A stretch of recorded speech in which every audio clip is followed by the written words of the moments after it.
Today we are talking motherhood versus career, navigating the choices that we have as a woman or as a mother in a male-dominated society. Let's get into it.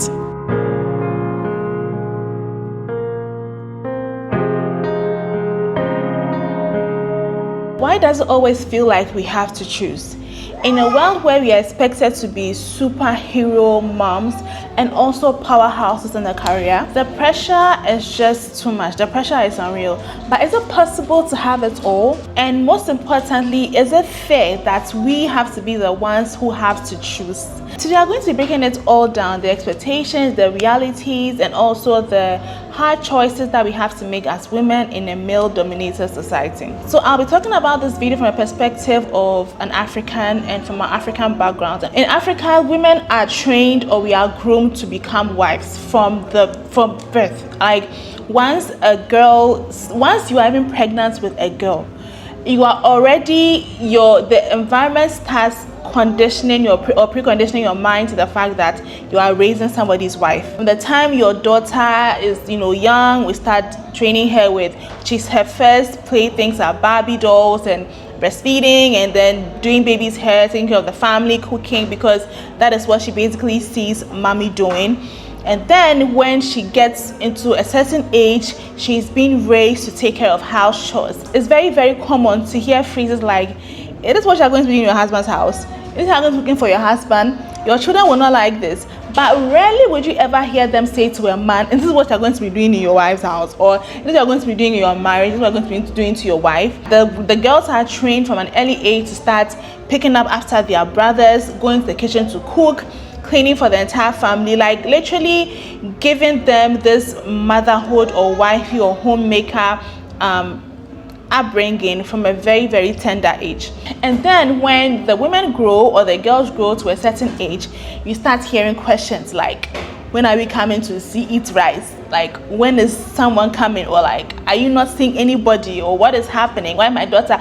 Some mothers will start going to prayer camps and prayer meetings because it is somebody in the village that is doing this so that their daughters don't get married and don't have children and start a family. When the girl eventually gets married and she starts her family, then the conversation shifts to more like you spending more time with your family, you not being too ambitious. If you are too ambitious, there is a mark put on you, and whether or not you are sacrificing enough for your family. Now let's look at the double standards. When a man becomes a father and then you see him going all out and providing for the family, he becomes a role model to everybody. When you see him climbing up the career ladder, doing more in his education, going up higher and higher, it is something that is commendable. But when a woman has kids and is doing the same thing, she is being looked at with a certain question mark on her, because it looks like once you are a woman, you are a female,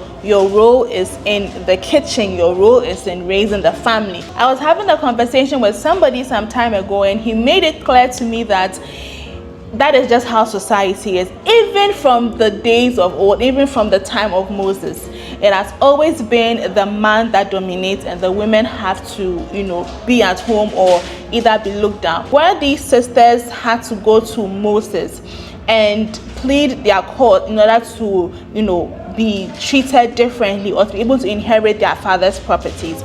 And then Moses had to go to God, and then God told him that let's be a decree from here on that women can have shares in this and all that. It has always been like that. Our minds have been preconditioned to understand that when a woman is born, she's not born into the family because she's going to leave the family and go and join another man's family. So go and help build another man's family. So it is like you are giving birth to a girl to just continue with taking care of the home. You haven't given birth to anybody that is going to carry the family legacy. When it comes to carrying the family legacy, they mostly look at the men because it's the men that are going to carry the family's name.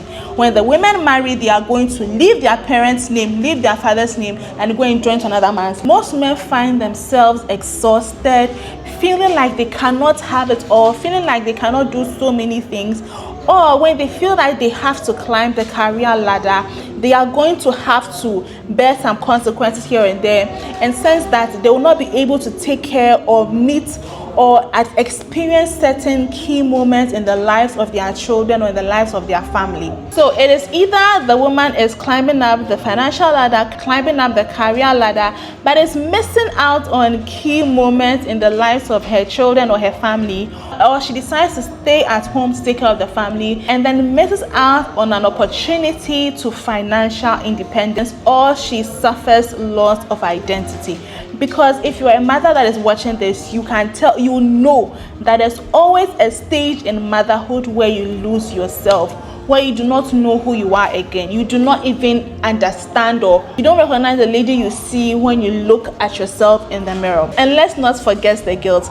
A lot of working moms, whether working from home or working in the corporate section, always suffer from or experience some level of mom guilt. Like, there is always some form of guilt coming somewhere. The stay-at-home mom who doesn't have a business will always experience this kind of guilt where she's not able to contribute to the family financially. The mother that is climbing up the financial or the career ladder is also experiencing mom guilt because she's not present in the life of her family, or the children, or the day-to-day running of her home. No matter what you choose, there is always judgment. So how do we change the narrative? The truth is that it is not about women making better choice, but it's about society making space for these choices that women make to actually work. Companies need to step up with better maternity policies for women, better flexible work hours, and a real support for working parents.